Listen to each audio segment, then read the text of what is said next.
গল্পের নাম পরী আর রাখাল। এক ছোট্ট গ্রামে এক রাখাল বাস করত। তার নাম ছিল রাজু। প্রতিদিন সে গ্রামের পাশের বনে গরু চড়াতে যেত।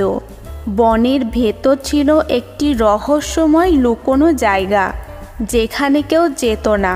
লোকেরা বলতো সেখানে নাকি পরীরা থাকে, কিন্তু রাজু ছিল সাহসী। একদিন সে কৌতূহলবশত সেই জায়গায় গেল। বনের গভীরে গিয়ে রাজু একটি ঝর্ণা দেখতে পেল। ঝর্ণার পাশে একটি সুন্দরী মেয়ে বসেছিল। মেয়েটির চুল সোনালি আর চোখ দুটি জ্বলজ্বল করছিল। রাজু বুঝল সে কোনো সাধারণ মেয়ে নয়, নিশ্চয়ই কোনো পরী।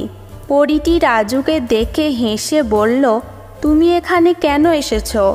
রাজু বলল, আমি কেবল দেখতে চেয়েছিলাম এই জায়গায় আসলে কি আছে। সবাই বলে এখানে পরীরা থাকে।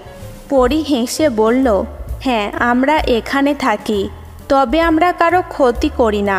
রাজু তার সাহসের জন্য পুরস্কার পেল। পরী তাকে একটি জাদুর বাঁশি দিল এবং বলল, যখনই তুমি বিপদে পড়বে এই বাঁশি বাজাবে, আমি তোমাকে সাহায্য করতে আসব। রাজু সেই বাঁশি নিয়ে ঘরে ফিরল।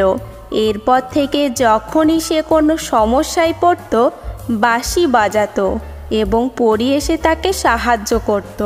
ধীরে ধীরে গিয়ে রাজু অনেক বড় হলো। তার গরুর পালও বৃদ্ধি পেল।